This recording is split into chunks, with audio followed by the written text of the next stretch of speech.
Olá pessoal, tudo bem? Patrícia aqui, esse é o Because I Read, nosso canal de bate-papo literário, sejam todos muito bem-vindos.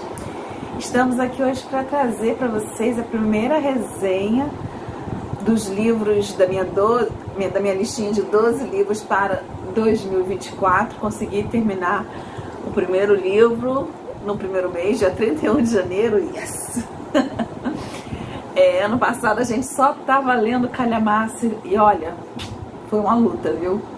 Mas esse ano eu fiz um balançozinho, tem livros mais longos, tem uns um pouquinho mais curtos, para ver se a gente consegue realmente cumprir toda a meta esse ano. Eu vou deixar linkado aqui embaixo para vocês o vídeo de 12 livros para 2025, se alguém tiver curiosidade de dar uma olhadinha.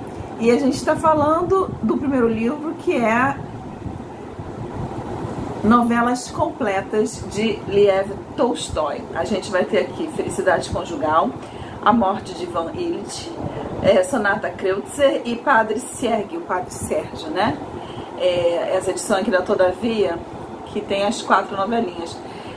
Ela é prática, porque ela é pequenininha, a diagramação é boa, a folha é boa, mas a qualidade aqui dessa capa ficou um pouquinho a desejar. Vocês viram que só de eu ler ela já ficou toda gastinha e eu tenho que levar ela para todos os lugares que eu vou, senão eu não consigo ler. Eu levo para o trabalho, eu levo se eu for fazer alguma coisa, eu coloco dentro da bolsa.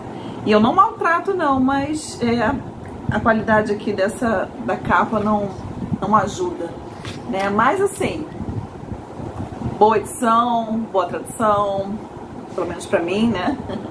E uma boa leitura. Antes da gente começar a conversar, vou pedir para vocês não esquecerem de deixar o seu curtir, porque ajuda a divulgar o canal, a gente precisa disso, para os vídeos aparecerem, para mais gente seguir, a gente poder, né, continuar o nosso trabalho aqui. E lembrar vocês, se você gostar do nosso bate-papo, se é a primeira vez que você está aqui, muito bem-vindo, de se inscrever no canal para acompanhar nossas conversas, tá bom?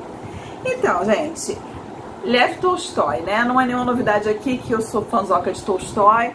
A gente tem uma proposta aqui no Because I Read de todo ano ou ler Dostoiévski ou ler Tolstói, e num ano muito feliz ler os dois, né? Então aqui a gente já leu Ana Karenina, a gente já leu Guerra e Paz. Ana Karenina a gente não tem resenha aqui, mas a gente tem uma resenhazinha na nossa timeline da do Instagram. O link para o nosso perfil no Instagram, para o nosso grupo no Facebook, está aqui embaixo na descrição do vídeo. Se vocês quiserem dar uma olhadinha lá, procurem a resenha de Ana Karenina. Aliás, tem 2 posts, porque ficou tão comprida que o Instagram não deixa a gente escrever muito, né? Então eu fiz 2 posts, Ana Karenina 1, Ana Karenina 2, né? Falando sobre essa leitura. E Guerra e Paz, maravilhoso, óbvio, entrou para as melhores leituras do ano. Eu vou deixar aqui o link, é um vídeo longo, pegue seu café, seu vinho, sua cerveja, sua água, seu refrigerante, sua pipoca e assista, gente. Os vídeos que eu faço aqui, eu não tenho, assim, acho que literatura a gente não é fast food, né? Se a gente consegue falar sobre aquela leitura em pouco tempo, ótimo, bacana. Se a gente precisa de mais tempo para falar uma leitura, eu falo mesmo, sabe? Eu saio falando, porque eu quero aqui conversar com vocês, falar tudo que eu, né, me expressar como é que eu me senti, o que eu achei, né? E se isso leva mais tempo, tudo bem. Então, gente, se forem assistir, vão tranquilos, com paciência, porque normalmente esses vídeos mais longos são os que eu mais gosto de fazer, sabe? Bom, mas vamos voltar aqui. Então, vou deixar linkado aqui embaixo a resenha de Guerra e Paz também, se vocês quiserem dar uma olhadinha, tá bom?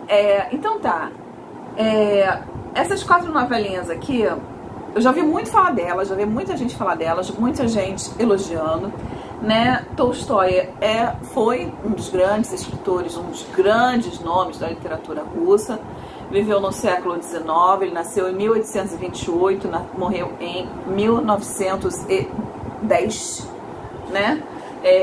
Escreveu obras belíssimas, maravilhosas, né? Não tem, gostando ou não da escrita de Tolstói, não tem como negar que ele é um grande autor, né? Que ele tem um dom da escrita, né? Então, assim, já de antemão eu falo, vale a pena ler esse livro. A escrita é maravilhosa, isso aí não vou nem entrar aqui nessa questão, é fluida, é rica, é perfeita, não tem Não tem. A gente tem um detalhe ainda sobre dessas novelas que estão aqui, que a gente vai conversar, que mostra um pouco da genialidade de Tolstói enquanto escritor. Bom, eu vou começar falando, são 4 novelas, eu vou falar assim, de trás pra frente, em ordem, né, crescente, da que eu menos gostei pra que eu mais gostei, tá? Então, a gente vai começar conversando sobre A Morte de Ivan Ilitch, tá? Que aqui na sequência é a segunda novela. O Tolstói teve a inspiração para escrever essa novela porque ele mora na propriedade rural. Tolstói era um conde, tá, gente? Uma pessoa que tinha posses.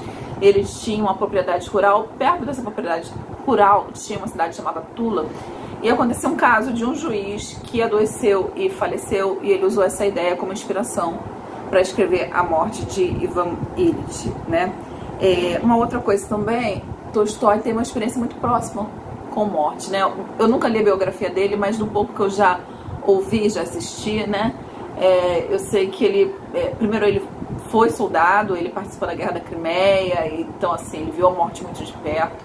A avó dele, que foi quem criou ele até um certo ponto, faleceu quando ele era pequeno. Aí ele foi pra casa da tia, que acabou de criar ele, mas que também faleceu. Quem mais? O irmão dele faleceu.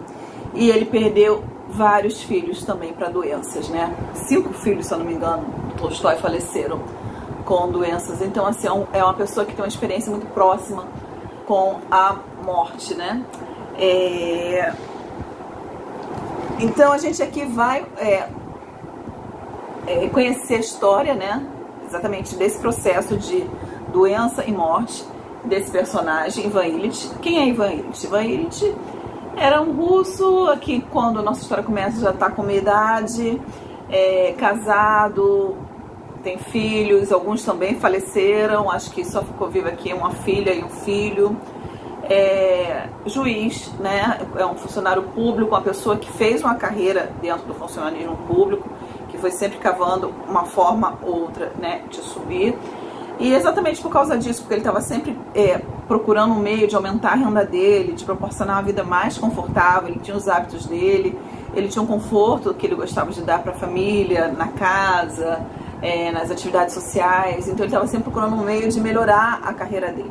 Gente, eu vou falar o seguinte aqui, como são novelas, não tem como eu conversar sem dar um pouco de spoiler, né, assim, eu vou falar do geral, assim, do enredo geral da novela, nisso obviamente vai ter um pouco de spoiler, não vou entrar em detalhes, mas também não tem como fugir disso, senão a gente não tem como conversar, combinado? Então assim, então nessa busca dele, né, de estar sempre sendo promovido de um carro para outro, ele tem que mudar de cidade, numa dessas mudanças, ele foi na frente da família para preparar o apartamento, a casa, mobiliar e tudo, e aí ele estava pendurando uma cortina, e ele sofreu uma queda e bateu com a parte do abdômen, né, se eu não me engano, em algum lugar, uma mesinha, e a partir daí ele começou a ter uma dor muito grande. Essa dor foi se espalhando e foi dando outras sequelas também, né? E aí ele começou a ter problemas gastrointestinais e, bom, virou uma baita de uma doença, né? E ele foi consultando vários médicos, fazendo vários tratamentos, mas ninguém conseguia resolver essa situação dele. E o que aconteceu? Que a princípio o Ivan ele queria negar esta doença, né? Ele fazia o possível para fazer de conta que ela não estava ali, que a dor não estava ali, que isso não estava interferindo na vida dele. Então ele continuava saindo para jogar com os amigos, continuava fazendo as audiências dele como juiz, continuava participando da vidinha dele, né? E não deixando transparecer para ninguém, nem para a família, nem para os amigos, como é que estava ruim a situação dele. Mas essa situação foi evoluindo, foi colocando limitações para as atividades dele, tanto pela dor como pelos outros sintomas. Ele começou a ficar uma pessoa que não tinha mais condição de viver uma vida normal, né? Teve que começar a ficar prostrado, de cama. E assim, enquanto a gente vai vendo toda essa situação, a gente também percebe que existe toda uma situação dele familiar. Um tema constante que a gente vai ver aqui abordado é o relacionamento conjugal, né? Sempre antes de cada novela aqui, tem um pouquinho, um prefáciozinho falando sobre o momento em que Tolstói escreveu cada novela. E a maioria delas, tirando Felicidade Conjugal, que ele escreveu, acho que se não me engano, em 1859, as outras já foram mais quando ele já estava na faixa dos 60, chegando para os 70 anos. E assim, o relacionamento dele com a mulher já não estava tão bom assim, eles tinham várias discussões sobre os direitos autorais das obras dele, ele estava tendo bastante discórdia dentro de casa, né, pelo que se fala. Eu acho que ele espelhou muito isso aqui na maioria das novelas que a gente vai ter aqui. Então, A Morte de Ivan Ilitch é uma dessa, né? Ele se torna muito descrente do casamento, do relacionamento. Ele traz muito lado assim da hipocrisia do relacionamento, que é tudo assim fachada, né? É por uma razão social que os casais se mostram bem unidos, felizes, mas que na verdade não existe mais sentimento ali que os una mesmo de verdade, o sentimento de amor, né? Isso é questionado por ele, questionado não, é negado mesmo por ele, né? Praticamente todas as novelas que abordam o tema aqui dentro. Então assim, a gente vai ver ele primeiro nesse momento negando a doença e depois tendo que trabalhar na cabeça dele o fato de que ele estava morrendo, né? E ele não conseguia admitir isso pra ele de jeito nenhum. Ele entrou em pânico, ele entrou em desespero. E assim, é um cara que você percebe que é um cara egoísta, né? É um cara ambicioso, é um cara egoísta que viveu pra ele mesmo. E nesse momento que ele precisava do amor, da compaixão, né, da solidariedade dos seus familiares, ele não encontra isso. Nem na mulher, nem nos filhos. A única pessoa que vai dar ter essa compaixão dele é um servo da casa dele, um jovem que cresceu na casa dele e que quando ele já está sendo nos momentos assim, mais angustiantes da doença dele, ele precisava ficar com os pés, as pernas elevadas para diminuir a dor. O rapaz fica sentado várias horas com as pernas dele no ombro para aliviar os sintomas dele, sabe? É uma coisa muito bonita de ver, mas tirando isso, a família trata ele como se fosse algo inevitável. A mulher não destrata ele, né? Leva comida, chama os médicos, chama os melhores médicos para cuidar dele, mas não dá carinho, não dá atenção. Mas a gente também, né, lendo aqui a novela, a gente vê que não dá para culpar a mulher, porque ele tá colhendo fruto daquilo que ele também plantou, né? Então é uma novela que vai questionar muito isso, a morte, a fé, relacionamentos, e assunto, é uma novela pesada, sabe? Não é um tema leve, não. E a gente vê muitas reflexões aqui do autor, é como quase um monólogo, né, essa novela. A gente vê muitas reflexões aqui, que eu, Patrícia, acho que é muitas coisas que passavam pela mente do próprio Tolstói, um questionamento dele mesmo, sabe? Assim como o tema do relacionamento conjugal é uma constante aqui, essa questão da religião, da fé, da existência de Deus, vida e morte, também vai ser uma constante na maioria dos contos aqui. Dos contos não, das novelas, né? Então é isso, gente. Essa é a morte de Ivan Ilitch. Gostei. Gosto da escrita do Tolstói. É muito bem escrito. Mas não é pra mim, não, sabe? Foi bom, foi legal conhecer, mas assim, não sei, não tenho vontade de reler, pelo menos por enquanto, tá? Vamos falar agora, vamos achar outra aqui pra gente falar, Sonata a Kreutzer. Na verdade eu fui pesquisar lá no Google, né, como é que se pronuncia, porque é alemão, né? Kreutzer, ou alguma coisa parecida com isso. Mas vamos falar Kreutzer mesmo, a brasileirar, porque fica mais fácil, né? Então, a Sonata Kreutzer foi escrita em 1890, também nessa faixa etária dele, que ele já estava com 60 e poucos anos. Ela só foi publicada póstumamente porque ela abrange muito o tema da luxúria, do sexo, e né, naquela época não foi permitido, a igreja não permitiu que isso fosse publicada, mas apesar dela não ter sido publicada oficialmente, houve várias cópias, porque Tolstói leu essa novela em algumas situações e as pessoas fizeram um resumo, né? Então houve várias cópias circulando, cópias não oficiais dessa novela. Ela só foi publicada póstumamente, né? Mas antes disso já existia várias versões não oficiais, né, circulando dessa Sonata Kreutzer, né? Por que Sonata Kreutzer? Sonata Kreutzer é uma peça, uma obra musical, né? Não sei como é que se fala, do Beethoven, né?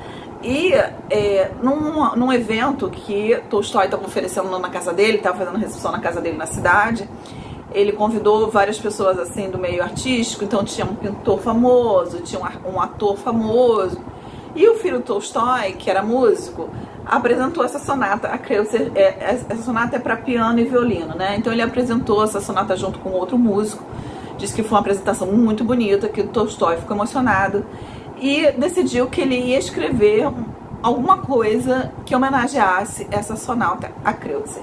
Patricinha aqui foi lá, né, procurar, ouvir a sonata Kreutzer, né, eu ouvi ela toda, é uma sonata que dura assim 45 minutos, enquanto eu lia, eu estava ouvindo a sonata. E é uma coisa assim, a sensação que eu tive, eu não entendo nada de música, mas assim, gosto muito de ouvir. Música clássica, gosto muito de ouvir. Vou a concertos, mas não entendo nada, tá? Mas a sensação que eu tive foi assim, é algo muito agitado, sabe? Muito intenso, muito... Não é aquela som, aquela sensação que te envolve, te acalma, te acalenta. Não, ela é agitada, ela é conturbada, sabe? Parece um turbilhão. Alguns momentos ela dá uma acalmadinha, mas depois ela volta. E pelo que fala aqui no prefácio dessa novela, foi exatamente isso que Tolstói fez aqui nessa narrativa. Ele acompanhou o ritmo dessa sonata, né? Os momentos que ela cresce, os momentos que ela diminui, ao longo da história. Gente, tem que ser muito gênio para fazer isso, né? Outra pessoa que eu conheço que fez isso, eu sei que tem mais, mas que eu já li, é o Thomas Mann, no seu Dr. Fausto. Simplesmente maravilhoso. E tem que ser muito, muito, muito, muito capaz para conseguir fazer alguma coisa desse gênero, né? Então, assim como a sonata é uma história que é agitada, que ela é conturbada, por quê? A gente vai ter aqui também um protagonista que vai casar com alguém e vai... Deixa eu ver se eu anotei aqui os nomes, vamos ver. Não botei, né? Eu só botei aqui, um homem nobre, né? De uma família nobre que casa apaixonado por uma moça, né? E assim, um homem que... Para ele é muito importante a parte sexual. O sexo para ele é uma coisa muito ativa na vida dele, né? E ele casa com essa moça e ele tem relacionamento sexual com ela. E é uma experiência tão intensa, tão primitiva, que depois que ele tem, ele se sente culpado. E ele fica com raiva, ele fica com raiva dele, ele fica com raiva dela. E aí ele começa a agredir ela verbalmente. Ela reage, começa a agredir ele verbalmente também. E o relacionamento deles se desenvolve dessa forma ao longo dos anos. Eles passam anos juntos, têm filhos, envelhece, mas é sempre nesse ritmo. Ele desejando absurdamente essa mulher, obcecado com essa mulher, principalmente fisicamente, brigando com ela, porque a briga tipo como se fosse, quando se fala em inglês, fala foreplay, né? Como se fosse aquela coisa que atiça, né? O desejo. E para a mulher também ele via que funcionava da mesma forma, né? Aquela briga dele ali era só aquele negócio, o esquenta, né? Vamos dizer assim, para o ato sexual, né? E eles tinham aquela relação assim tensa, primitiva, animal. E depois ele se sentia muito culpado, porque moralmente ele achava isso errado. Ele achava que diante de Deus essa sensação era errada, que isso era mal, que isso era sujo, que ele não podia permitir. Então ele passou a história inteira nesse conflito.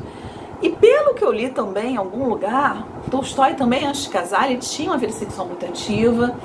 E no final da vida dele, ele era todo assim, né? Apesar de ter sido excomungado, né? Mas ele levava a religião muito a sério. Então acho que o que ele mostra aqui também é um pouco do espelho do próprio conflito pessoal. Não estou dizendo que é a representação, que é uma biografia, mas assim, são ideias que né, trazem um conflito mesmo aqui do próprio autor. Eu, Patrícia, acho. Né? Depois vocês me contem aqui nos comentários, vocês que leram, o que vocês acharam. Né? O que acontece aqui? Esse relacionamento já, assim, ao longo dos anos, vai acontecendo, vai continuando na mesma intensidade, até que surge uma terceira pessoa dentro dessa história, provocando ainda mais o desejo e os ciúmes aqui do nosso protagonista. Né? E esses ciúmes, e até o próprio ciúmes para ele, é uma forma de estímulo sexual. Né? Então ele deixou essa pessoa entrar dentro da casa dele, dentro da família dele, ele convidou, porque ele queria ter este ciúme da mulher dele, porque isso atiçava ainda mais o desejo dele, né? Só que não acaba bem. né? Vamos dizer assim, não acaba bem. Então, essa história que nós temos aqui em Sonata Kreutzer é uma história bem conturbada, cheia de reflexões também, né? Falando sobre relacionamento conjugal, falando sobre a hipocrisia da sociedade, né? Principalmente a sociedade, a alta sociedade russa, né? Do convívio social, né? Das aparências, dos relacionamentos, do casamento.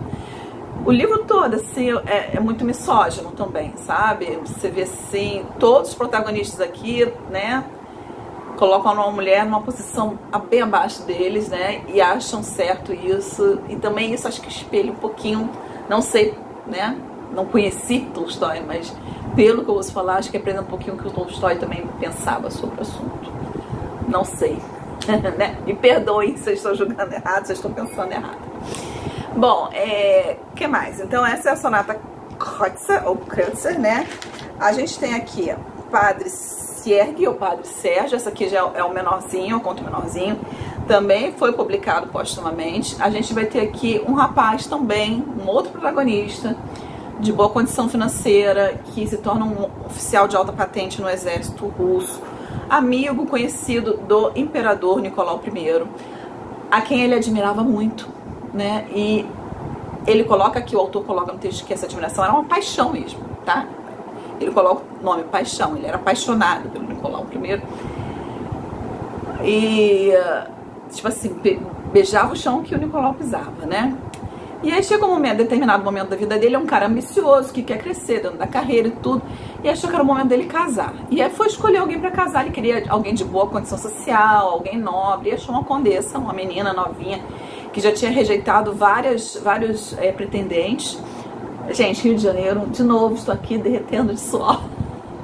Mas vamos lá. Então, e resolveu fazer a corte a ela, e pra surpresa dele, ela aceitou. E assim, ele né, se interessou por ela porque ela estava dentro daqueles pré-requisitos que ele tinha colocado. Só que ele acabou se apaixonando por ela, né? E aí, quando já estava bem próximo do casamento dele, acho que uma semana, os dois passeando junto, ele confessa pra ela que no princípio ele tinha escolhido ela porque, né, ela era conveniente pra ele, mas que ele estava muito apaixonado, que ele amava ela demais. E ela resolve contar pra ele também isso. Olha, eu também amo muito você, mas esse casamento foi arranjado pelo próprio, né, quem induziu, né, eu aceitar a sua corte foi o próprio imperador de quem eu era amante. Né? Ela confessa pra ele isso. E aí, a cabeça aqui do nosso protagonista tem um revertério. Qual era o nome dele mesmo? Era Stepan. Stepan fica enlouquecido e larga ela, abandona o exército, pé de baixa, e vai pro monge, vai pro monastério, se torna um monge, muda de nome, né, para se chamar Padre Sérgio. Depois, a história se gira em torno disso, né? Dessa mudança de vida dele. E essa é uma história que ela é muito interiorizada, é muito que passa na cabeça aqui desse agora Padre Sérgio, né? Do Stepan. E de novo a gente vai ter aqui o conflito da carne, as dúvidas, as questões espirituais, a fé, tenho fé, não tenho fé, acredito em Deus, não acredito, será que eu fiz isso aqui é o melhor? E ele lutando contra a carne, porque ele tinha um desejo, uma luxúria muito grande também, né? E ele passa o tempo todo, ele comete até atos absurdos na tentativa de submeter esse desejo dele a um pensamento mais santo, vamos dizer assim. Né? E a história toda aqui é curta e ela gira em torno disso, né?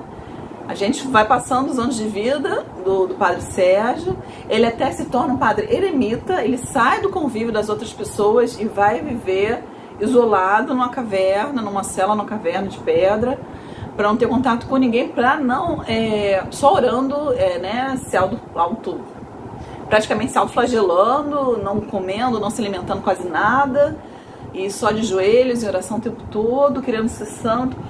Em alguns momentos aqui ele até faz alguns milagres, porque as pessoas começam a vir até ele começa a orar pelas pessoas, rezar pelas pessoas, as pessoas eram curadas, e ele fica se questionando, pô, mas eu não tenho nem fé direito, como é que as pessoas estão sendo curadas, sabe? Mas ele vê as coisas acontecendo. É uma história aqui bem doida, sabe, gente? Ela é bem, assim, complicadinha de entender. Eu não consegui me colocar em nenhum momento dentro da cabeça desse protagonista com esse pensamento. Aliás, eu não consegui me colocar na cabeça de nenhuma dessas 3 histórias aqui que eu falei pra vocês até agora. Não só porque o protagonista é um homem, porque era do século XIX, mas assim, eu discordo totalmente com a forma de pensar, né, dessas. Minha experiência de vida não bate em nada com desses protagonistas aqui, né. E a história do Padre Sérgio é essa, não vou contar o final, né, ele vai envelhecer e vai acontecer alguma coisa, né, ele toma uma decisão já no final, mais pro final da vida dele, quando ele já tá mais quase idoso, né, idoso não, mas seus 60 anos, mas eu não vou contar o que é, vocês vão ler, vão conhecer. Também não foi uma novela que eu me apaixonei, não. Foi interessante conhecer, mas, sabe, não foi nada uau, assim, né. E, por último, a gente tem Felicidade Conjugal, que foi a novela que eu realmente gostei, né. Essa aqui já foi escrita em 1859, quer dizer, numa fase mais jovem. Eu acho que Tolstói que não estava tão azedo, sabe. E tem muita coisa. Aí, essa novela aqui me lembrou um pouco passagens de Guerra e Paz, passagens de Ana Karenina, porque aqui ele passa tempo, é uma novela que num primeiro momento se passa na área rural, e ele passa tempo descrevendo o campo, as coisas bonitas que acontecem, a própria natureza, as estações do ano, como é que as pessoas protagonistas aqui percebiam esse lugar, esse ambiente, essa mudança de estação.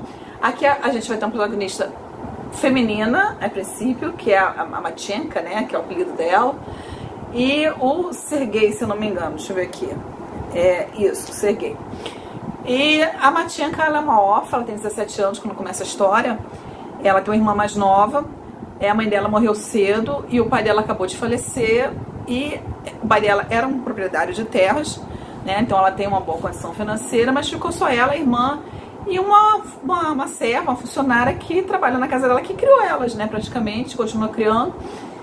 E existe um homem, né, um senhor assim, não chegou ainda a seus 40 anos, chegando aos seus 40 anos, que era amigo do pai dela, que se torna o tutor dela e que cuida das posses dela e tudo, então ele tá sempre ali visitando, né.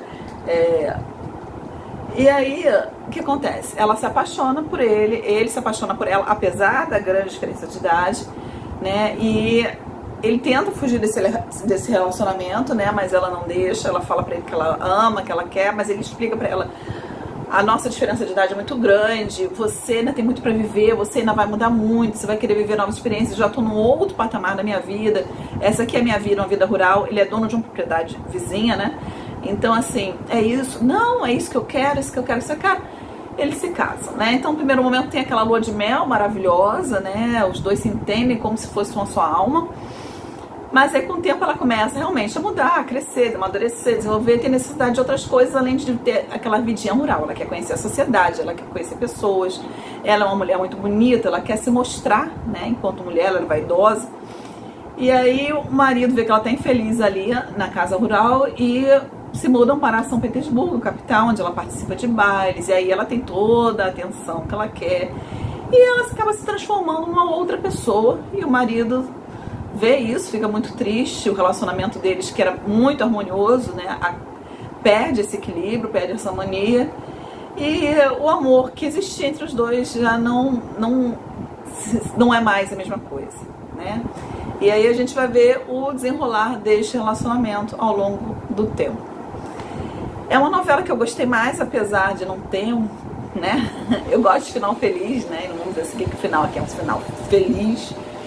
Mas eu gostei mais, porque aqui Tolstói é um pouco daquela loucura, daquele baixo astral das outras novelas, sabe? Daquela coisa pesada, de morte, de dor, de sofrimento, de angústia, de pânico, desespero. Tem sofrimento sim, né? Tem frustração sim, mas também tem coisas, tem passagens muito bonitas aqui. A passagem dela antes dela casar, onde ela tá num vínculo muito espiritual muito grande com Deus, assim, em que ela se sente harmonizada, que ela se sente feliz, que ela sente bem, uma passagem muito bonita de se ler, né? O amor dos dois quando eles se casam também é uma coisa muito bacana. Tem passagens muito bonitas aqui, né? Gente, não é porque eu preciso que toda história que eu leio seja feliz, mas eu gosto que tenha um balanço, sabe? Tem os momentos tristes, mas tem os momentos felizes também, né? Que a vida não é só coisa ruim. De vez em quando alguma coisinha boa acontece.